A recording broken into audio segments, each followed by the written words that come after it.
pour ce face-à-face, j'accueille Karine Berger, députée socialiste des Hautes-Alpes et membre de la commission des finances.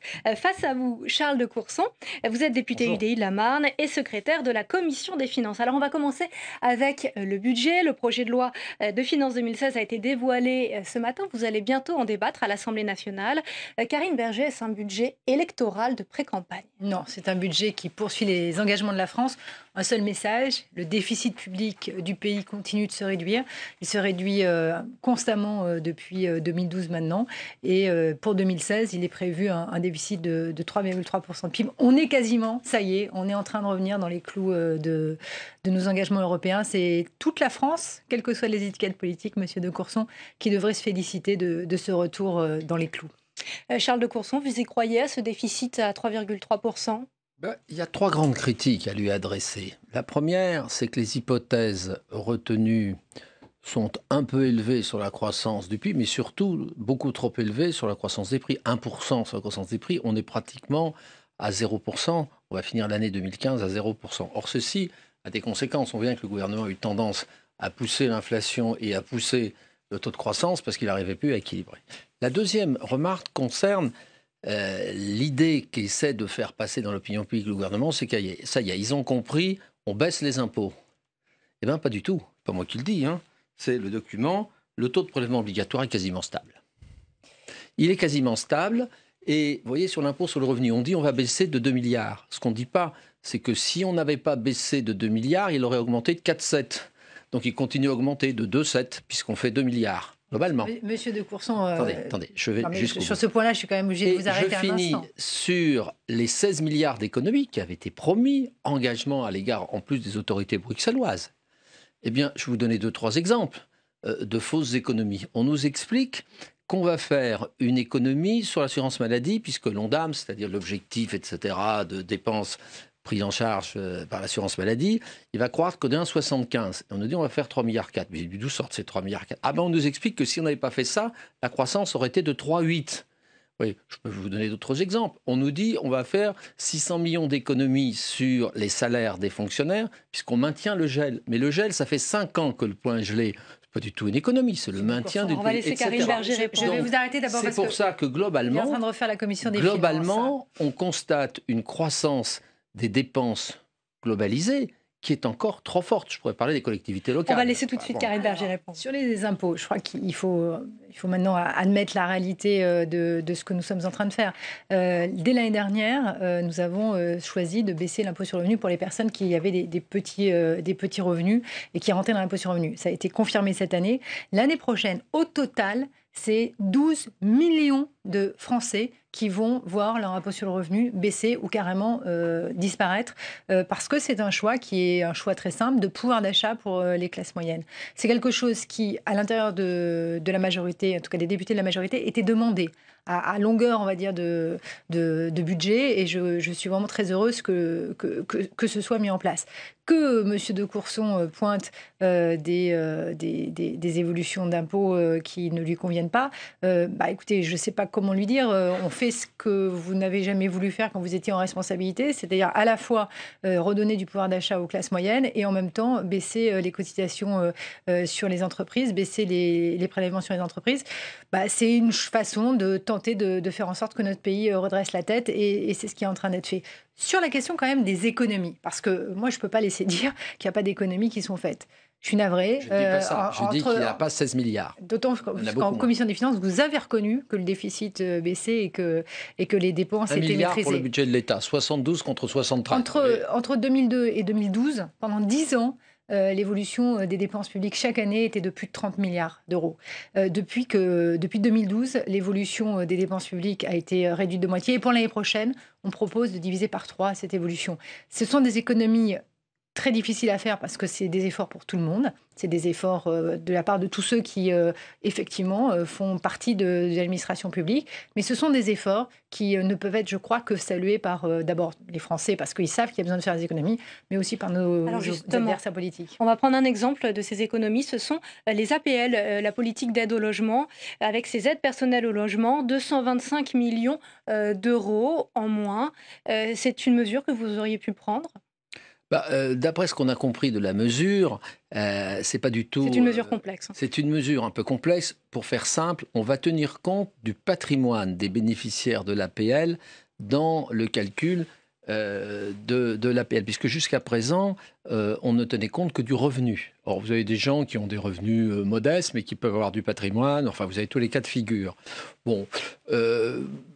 Il faut regarder la mesure, mais enfin, c'est pas révolutionnaire. Hein. C'est 200, Ce sont des mesures de fonds de tiroir. Non, justement, quand on parle de 200 millions d'économies sur un budget unique d'APL, c'est des vraies mesures.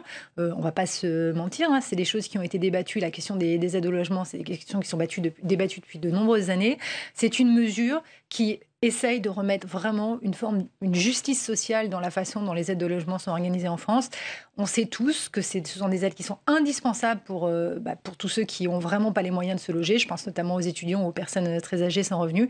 Mais on sait aussi qu'il y a eu quelques abus d'utilisation de ces aides, notamment pour les personnes qui auraient un patrimoine suffisant pour assurer leur logement.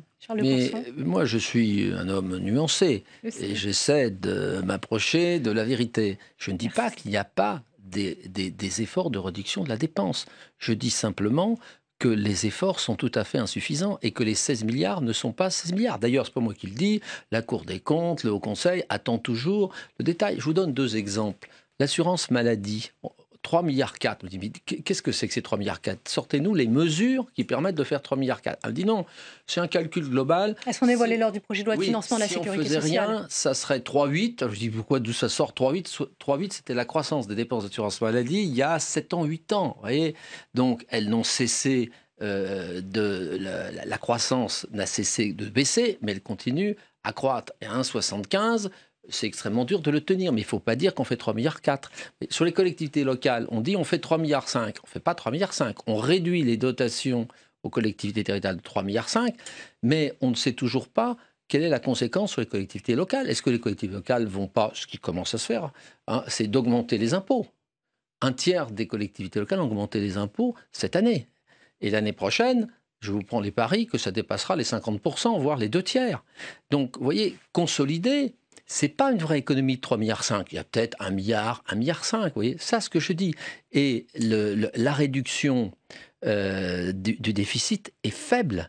Déficit de l'État, on est à 72 milliards en prévision 2016. On va finir l'année, dans les dernières estimations, à 73 milliards. Donc sur le budget de l'État, on n'arrive pas, la vérité, c'est qu'on n'arrive pas à réduire le budget de l'État, le déficit du budget de l'État. Par contre, on réduit le déficit de la sécurité sociale, mais là encore, il faut être honnête, sur la branche retraite qui vient de revenir à l'équilibre, mais qui est le fruit, pour une large partie, des mesures prises avant le changement de majorité, qui était la poursuite de l'élévation de l'âge de départ à la retraite, du nombre, etc. Il y a eu quelques mesures prises par la gauche, c'est vrai, mais le gros, c'est la réforme structurelle que nous avions faite, qui était encore insuffisante. Je retiens quand même des propos de Charles de Courson qu'il valide le fait, et c'est, je crois, vraiment très important qu'il y ait un consensus en France là-dessus, que les économies de dépenses de toute l'administration publique, c'est possible et c'est ce qu'on est en train de faire, et que dans le même temps, arriver à faire en sorte que les ménages, notamment, mais aussi les PME, qui ont besoin d'avoir un peu moins de prélèvements, soient aussi traités d'une certaine façon. Alors, il y avait un autre chiffre très attendu ce matin, c'était le nombre de fonctionnaires qui augmente, notamment pour les missions de défense. Et il y a en particulier 2 ministères qui sont très impactés. C'est le ministère de l'écologie et le ministère des Finances qui doivent se serrer la ceinture. Comment font ces ministères, notamment le ministère de l'écologie à 2 mois de la COP21 c'est un signal difficile à entendre. Non, je pense que ça fait partie des questions qui ont été posées en commission des finances. On doit faire des économies partout. Il se trouve qu'au total, si on ne prenait pas en compte la question de la défense de la France, le nombre de postes de l'État, le nombre de postes de fonctionnaires serait de nouveau en diminution l'année prochaine dans le budget. Ça signifie que, oui, avec les mécanismes de numérisation, avec les mécanismes d'automatisation, notamment, je pense au ministère de la je pense au ministère des Finances. On franchit le pas. Ça y est, la France rentre enfin dans le 21e siècle en la matière. Il y aura beaucoup plus de numérisation et par conséquent, oui, moins de nécessité d'accompagnement pour notamment les déclarations d'impôts. Donc, on peut le faire. Attention, c'est vrai qu'au global, et moi j'étais un peu choquée par le titre des Échos de ce matin, oui, au total, le nombre de personnes de l'État, de la sphère État augmente parce que nous choisissons de faire en sorte que 10 000 hommes et femmes soient sur le budget de la défense l'année prochaine. La France est engagée sur les fronts du Mali, de l'Irak, maintenant de la Syrie. Voilà, et la lutte contre le Charles de Courson, une réaction rapide justement à ce nombre de fonctionnaires. Les chiffres, on crée 8 300 emplois nets dans le budget de l'État. Y compris défense. 8 300 y compris postes défense. Supplémentaires. Et la défense, on en crée 2 300. On n'en crée pas 10 000. On en crée 2 300. Madame, je vous tiens à disposition cela. Vous raisonnez 10 000 par rapport à une baisse de 7 500. Tout à fait. Mais c'est pas ça. Tout à fait. Ce qui intéresse les militaires. Les militaires, ils auront 2 500 emplois supplémentaires. Je ne le critique pas. Non, ils ont 10 000 emplois supplémentaires, je monsieur pense que 10 000 nous sommes dans un monde qui devient par rapport à vos dangereux. Ce sont donc 7 000 non-suppressions de postes, plus 2 000 créations. Voilà, mais en net, il y a 2 300 créations de postes dans le ministère de la Défense et 8 300 sur le reste des ministères. Donc il y a des plus, il y a des moins, mais le solde est de plus 8 300. Je dis, est-ce qu'on peut mener une telle politique? Il y a 1 900 000 fonctionnaires. Je dis non, il fallait aller plus loin dans la réduction des effectifs des autres. Donc supprimer des professeurs, c'est ça? C'est ce que vous avez toujours voulu faire au gouvernement, sans avoir aucun impact. C'est au gouvernement. C'est au gouvernement de dire, mais on ne peut pas dire qu'on veut redresser les finances publiques et augmenter de 8 300 les 1 900 000 fonctionnaires de l'État. C'est pas possible. On ne peut pas. Et puis je rajoute aussi, parce qu'on est en train d'assister, si vous voulez, à une véritable paupérisation des fonctionnaires de l'État. Ça fait 5 ans que le point n'est pas revalué. Il y a eu une petite compensation sous l'ancienne majorité, même une large compensation par l'augmentation des primes, mais c'est plus trop le cas. Mais on continue à faire du catégoriel. Il faut serrer les boulons. On ne peut pas continuer comme ça. Alors, nous allons tout de suite direction les 4 colonnes auprès de Fernand Tavares qui est en direct avec Éric Woerth, député Les Républicains de l'Oise. Alors pour les Républicains, monsieur le ministre, c'est vous qui montez au créneau. Vous allez évidemment interpeller le Premier ministre, le ministre du Budget que vous avez entendu ce matin. Certains disent finalement que ce que présente Michel Sapin, ce qu'il a proposé, c'est presque un budget entre guillemets libéral. Bon, je ne sais pas si on peut le qualifier de libéral, mais en tout cas c'est un budget où il ne se passe rien. Absolument rien. Il y a des défis gigantesques dans le pays, des réformes considérables à faire et il ne se passe rien. Pour les entreprises et les particuliers tout de même. Oui, enfin, il y a des baisses fiscales pour les entreprises et pour les particuliers, mais elles avaient tellement augmenté, tant et tant augmenté, que tout d'un coup on les baisse, tant mieux. Enfin, je note quand même que du côté du contribuable local, les impôts vont augmenter. C'est-à-dire que l'abandon de l'État vis-à-vis des collectivités locales va pousser, c'est une sorte de piège, va pousser les collectivités locales maintenant ou plus tard, à un moment donné, à réviser leur fiscalité parce qu'elles y sont obligées. Donc on passe du contribuable national au contribuable local. Je pense que c'est quand même pas formidable de la part du gouvernement. Puis il y a des baisses de déficit qui sont, le moins qu'on puisse dire, assez sujettes à caution. Mais 3,3, quand on a une augmentation des dépenses au fur et à mesure du temps annoncée par le Premier ministre d'à peu près 10 à 11 milliards d'euros, alors certes sur 2 ou 3 ans, c'est quand même beaucoup. Quand on voit aussi que les dépenses de l'État augmentent, contrairement à ce que dit le ministre, les dépenses de l'État augmentent, continuent à augmenter, alors que les prévisions un peu macroéconomiques, si vous voulez, l'inflation comme la croissance, sont pour le moment soit très surévaluées, sont en général assez surévaluées par le gouvernement. Donc il ne se passe rien dans ce budget. Il n'y a pas de réforme et curieusement, on devrait montrer un chemin aux Français. Ce chemin, pour le gouvernement, ça s'appelle plutôt une impasse. Merci Éric Woerth, on vous retrouve tout à l'heure dans l'hémicycle pour la suite de votre analyse et la question Premier ministre. À vous Marion Lefebvre. Merci Fernand. Alors Karine Berger, Charles de Courson, je vous propose de passer au thème suivant. Ce sera l'un des objets, l'une des questions au gouvernement, l'investiture de Nadine Morano au régional. Ce matin, elle a maintenu ses propos sur la France, pays de race blanche, je cite, malgré les avertissements de son parti. Nicolas Sarkozy a saisi les instances des Républicains pour proposer le retrait de l'investiture de Nadine Morano au régional. Une demande de la tête de liste des Républicains dans le Grand Est, Philippe Richert. Pour lui, c'était la course à la primaire qui était montée à la tête de Nadine Morano. Écoutez-le. Elle pense à s'organiser un parcours personnel pour exister dans cette primaire. C'est difficile d'imaginer qu'elle puisse faire sa campagne présidentielle sur les thèmes qui sont les siens et en même temps être tête de liste aux élections régionales. Ce n'était pas supportable. C'est la raison pour laquelle il fallait séparer. Ceci est fait aujourd'hui et j'en suis satisfait. Et Jean-Marc Ayrault a réagi sur Question d'info sur LCP pour l'ancien Premier ministre. Il était temps, écoutez-le. Nadine Morano a tenu des propos qu'elle n'a pas retirés, qui sont des propos racistes, hein, soyons clairs. Il en a fallu du temps pour que le président du Parti des Républicains, c'est-à-dire M. Sarkozy, réagisse. Ça devrait même être, enfin, je veux dire, spontané. Il n'y a pas de... Qu'est-ce que c'est que ce type de calcul politicien ? Et Fernand Tavares, vous êtes en direct avec l'océan Atlantique, l'océan Indien. La France, elle est tout ça. La France, elle n'a pas de couleur. La France, c'est une appartenance à une nation. C'est être sur des valeurs d'égalité, de fraternité, de liberté. Donc on est blessé quand en 2016, il y a encore des responsables politiques de haut niveau, à haute responsabilité, qui sont encore en train de qualifier la France de France blanche. Parce que ça n'est pas la vérité. Parce que ça n'est pas l'histoire de la France. La France, elle s'est construite et ça donne la grandeur de la France, grandeur géographique, mais grandeur dans les valeurs humaines, grandeur économique, grandeur républicaine. Et on est blessé, mais profondément, lorsque ces mots sont prononcés aujourd'hui. Je vous remercie. On écoutera la réponse que vous fera tout à l'heure Manuel Valls. À vous, Marion. Merci Fernand. Alors Charles de Courson, je me tourne vers vous en premier. Vous êtes député Les Républicains. Cette future éviction de Nadine Morano, quel est votre sentiment ? Je suis du Grand Est. Les Républicains avaient choisi comme tête de liste départementale Madame Morano en Meurthe-et-Moselle. Quand nous avons entendu ces propos incroyables selon lesquels la citoyenneté française serait liée à la race blanche, ça veut dire par parenthèse que Madame Morano ne connaît même pas l'histoire de son pays. Car que ce soit sous la royauté ou sous la République, la conception de la citoyenneté française, elle n'est pas liée à la couleur de sa peau, elle est liée à l'adhésion à un certain nombre de valeurs. Et donc, l'UDI a immédiatement demandé à Nicolas Sarkozy qu'il retire Mme Morano, sauf si elle s'excusait publiquement et qu'elle retirait ses propos en s'excusant des propos qu'elle a tenus. Elle n'a pas voulu retirer ses propos et donc Richert, qui est la tête de liste, a aussi écrit à Nicolas Sarkozy demandant soit elle s'excuse publiquement, elle retire ses propos, soit elle n'est plus membre de la liste des régionales de l'Union de l'opposition. C'est ce que nous venons d'obtenir. Et je le rappelle, vous êtes député donc UDI et il y a un accord pour ces régionales donc entre l'UDI et les Républicains. Karine Berger, une réaction ?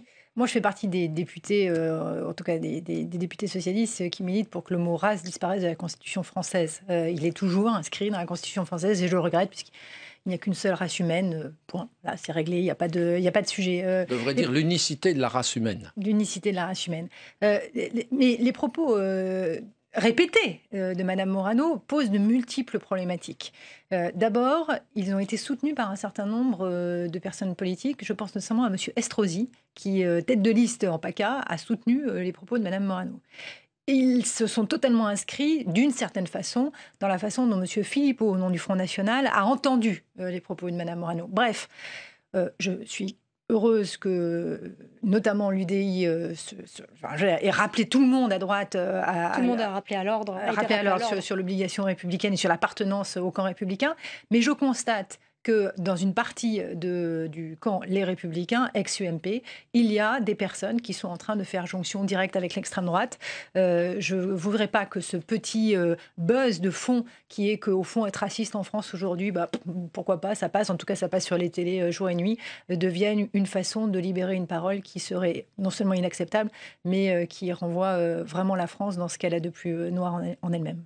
Vos alliés, les Républicains, doivent rappeler à l'ordre l'ensemble de son personnel politique qui dépasse ces limites que viennent d'évoquer Karine Berger. Mais le président Richert, qui est notre tête de liste, puisqu'il préside le conseil régional d'Alsace, a envoyé une lettre hier. Là, on pense notamment à Christian Estrosi. Il a refait une déclaration. Je dis que tous les membres de l'Union de l'opposition actuelle doivent lutter contre les dérives xénophobes. Hein, et qu'on soit républicain, à l'UDI, au MoDem. Bon, alors c'est vrai qu'il y a une aile droitiste chez les Républicains, mais ce n'est qu'une aile. Hein, parce que je peux vous dire que moi, la plupart de mes collègues députés et sénateurs républicains, ils étaient outrés par les propos de Mme Morano. Bien, et en plus, ce n'est pas la première fois. Et donc, on était plusieurs à dire, ça suffit. peut pas mener une campagne sur les valeurs, les propositions de l'opposition nationale et avoir notre campagne des régionales complètement percutée par Mme Morano. Ça, c'est pas possible. Voilà. Et donc, nous avons eu satisfaction et je crois que tout le monde en est fort content, y compris toute l'aile modérée des Républicains. Et justement, au-delà de ce cas Nadine Morano, de ses propos, est-ce qu'on n'assiste pas, pour cette campagne des régionales, vers une droitisation, une extrémisation des débats ? C'est la question qui est posée dans un certain nombre au travers d'un certain nombre de personnages. Je rejoins parfaitement ce que vient de dire Monsieur de Courson. Le camp Les Républicains a une très grande diversité de positions sur ces questions-là. Le seul sujet, à mes yeux, c'est que pense Nicolas Sarkozy vraiment ? Nicolas Sarkozy, alors qu'il était président de la République, avait laissé par exemple M. Hortefeux déraper à de multiples reprises avec des remarques xénophobes. M. Sarkozy, qui lors d'un discours de Grenoble épouvantable, avait laissé entendre effectivement qu'il pouvait y avoir des différenciations entre les personnes. M. Sarkozy, qui a fait dans l'histoire aussi de son quinquennat un discours en Afrique qui avait choqué absolument tous les gens qui l'avaient écouté.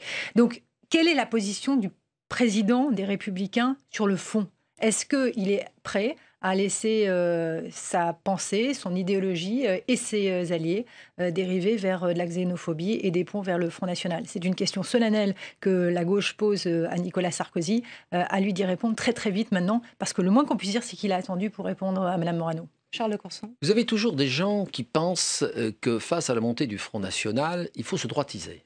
Nous, à l'UDI, on pense exactement l'inverse. Il faut tenir bon sur nos valeurs et combattre ce qui est contraire à nos valeurs. Et c'est comme cela, je dirais, qu'on sera respecté du peuple français et qu'on pourra reprendre le pouvoir et diriger les régions et puis ce pays. Et donc, tous ceux qui croient qu'en se droitisant, ils vont empêcher une partie de leurs électeurs de voter au Front National, non seulement ils perdront sur la droite une part croissante de leurs électeurs qui diront « je vais voter pour le modèle plutôt que pour la copie », et ils perdront toute la droite modérée, qui est fondamentalement hostile à une telle dérive. C'est d'ailleurs comme ça que le président Sarkozy a perdu les présidentielles. Donc que ceci serve de leçon à tout le monde et que tout le monde soit cohérent et tienne bon sur les valeurs républicaines, et en particulier dans ce domaine. Autre question. Position équilibrée aujourd'hui qui ne peut être celle de M. Al-Assad et qui doit consister sans relâche à essayer d'éradiquer Daesh. Merci beaucoup, M. Leroux. À tout à l'heure dans l'hémicycle pour votre question. À vous, Marion.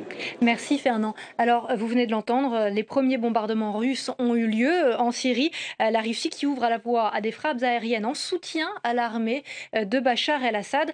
Quelle doit être l'attitude de la France vis-à-vis de cette décision russe, Karine Berger ? Mais on n'a pas à avoir une décision vis-à-vis de la Russie. La France est désormais, depuis quelques jours, engagée sur le terrain syrien pour combattre Daesh, qui est en guerre avec nous, qui nous a déclaré la guerre, qui est une menace terroriste. Donc cette intervention de la France contre Daesh, c'est ce sur quoi on s'est mis d'accord, d'une certaine façon, même si c'est évidemment le président de la République qui décide. Mais je crois que sur ce point-là, il y a un accord dans notre pays. Après, la façon dont diplomatiquement on peut imaginer la suite, c'est-à-dire une suite qui se passera de Bachar el-Assad en Syrie, est évidemment quelque chose qu'il faut construire ensemble. C'est deux sujets radicalement différents, je pense. Charles de Courson. Vous savez, la situation syrienne, ça dure depuis maintenant presque 4 ans. Le problème dans la vie politique internationale, c'est quelles sont les priorités.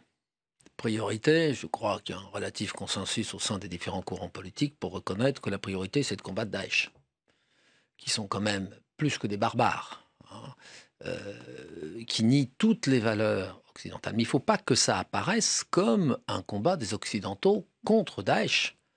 Il faut que les Arabes modérés, notamment sunnites, mais aussi que les chiites, mouillent la chemise. Parce que les premiers qui sauteront face à Daesh, c'est eux. Et que nous apparaissions comme en appui à des troupes au sol. Car moi, je suis un ancien officier, c'est très simple. Vous ne pouvez pas résoudre le problème syrien sans des troupes au sol. Bon. Parce que vous partagez cet avis ? Non, je pense que... en tout cas, pour la France, la position de la France est très claire, je la rappelle, mais je sais que l'UDI est d'accord là-dessus. Les troupes au sol. Je n'ai pas dit les troupes françaises au sol. J'ai dit les troupes au sol, et c'est aux Arabes d'être devant. et que nous, les Occidentaux, on les aide. Pour ça, il faut un accord entre tout le monde, y compris les Turcs, y compris les Russes, puisque temporairement, la priorité, c'est de contrer Daesh, et c'est de faire reculer Daesh et d'éliminer Daesh. Mais on ne peut pas le faire tout seul. C'est avec les Arabes modérés qu'on peut intervenir. Alors, les formes d'intervention, le bombardement aérien, n'a jamais permis de tenir le sol. Il faut des troupes au sol. Alors, lesquelles ? Les armées, l'Arabie Saoudite, la Jordanie, l'armée turque, qui est une excellente armée, aidée par les Occidentaux, y compris les Russes. Ça serait ça la solution. Mais encore faut-il la monter. Et une fois qu'on aura repoussé Daesh, trouver une solution pour sortir. Parce que ce n'est pas parce qu'on aura éliminé Daesh que la paix civile sera revenue en Syrie. Mais il n'y a pas que la Syrie, il y a l'Irak et puis il y a d'autres pays, l'Afghanistan, etc., dans lesquels les troupes de Daesh ont tendance de nouveau à progresser, notamment en Afghanistan. Donc vous voyez, c'est un mouvement d'ensemble et coordonné. C'est pas la France toute seule qui peut intervenir comme, hélas, on l'a fait au Mali, en Centrafrique. Merci Charles de Courson, merci Karine Berger. Tout de suite, les questions au gouvernement présidées par David Habib.